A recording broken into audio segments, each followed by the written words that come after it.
Today we're bringing you to Historic Filipinotown in Los Angeles, where hundreds of Filipino and American community members joined nationwide No Kings protests. They came out to express a powerful call to action against what they see as a dismantling of democracy and threats to civil liberties.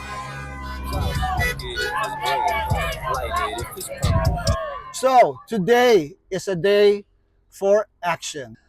We are gonna march and we're gonna station ourselves to the four corners of Beverly Boulevard, and we're gonna occupy those corners. Joe Arciaga, co-founder of Lacas Collective, shares on the importance of organizing now. I am against, people being detained and arrested and deported without due process, especially with the events of this past week with a sitting US senator being manhandled and thrown to the ground and handcuffed. If they can do that to a sitting US senator, what about us? I'm just a regular Joe. LA has been peaceful before the National Guard was called in, before the Marines were called in. I'm a Desert Storm vet, and it is a disgrace. It's a slap in the face that the troops have been used, active duty military troops who are supposed to be protecting us from enemies. Even the work of immigration attorneys under this current administration has significantly increased. Okay, I'm Theresa Calame. I'm an immigration attorney here in California, and I can tell you, based on my clients, which are mostly Filipinos, they are in fear. They don't want to leave their homes. We have older elderly who have support groups at church who don't want to go to church.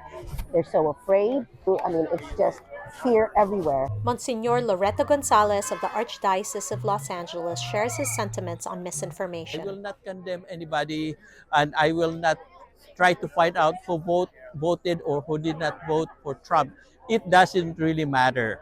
We are all in this together. What you hear, what you see in social media is not true, because Los Angeles is not a violent city.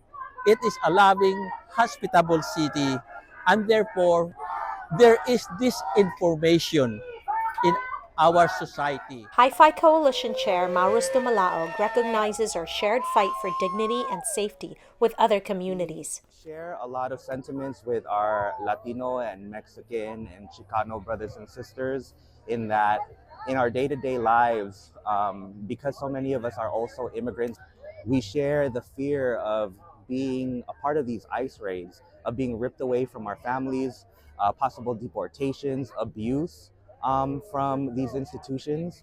And so this is our opportunity for us to really be a voice and stand up for those who can't right now.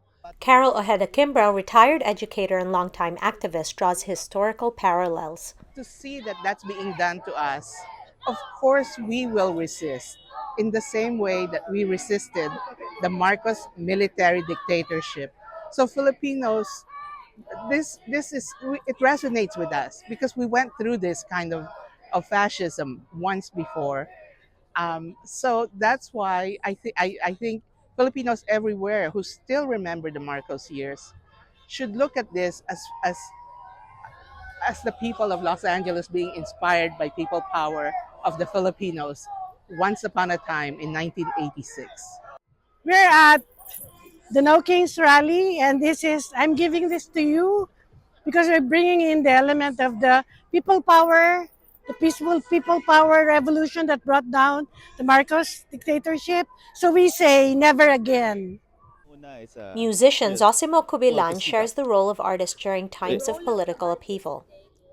The role of the artist today is to speak up about what's happening, but not just speak up, speak truth. Maraming mga Pilipino ang sumusuporta kay Trump. Maraming Pilipino ang against immigration. Kahit na immigrant sila, ang marami nagsasabi na yung mga Pilipino na anti-immigrant, sinasabi nila na dumaan sila doon sa sa legal way, na dumaan sila sa ganyan na hindi mahalaga 'yon. Ang mensahe ko siguro sa mga Pilipino, tumingin kayo sa salamin. Hindi kayo puti. Pag ni-round up na lahat ng mga hindi puti, kasama rin kayo. No that we are here, the power is in the hands of the people. Do you agree? Yes.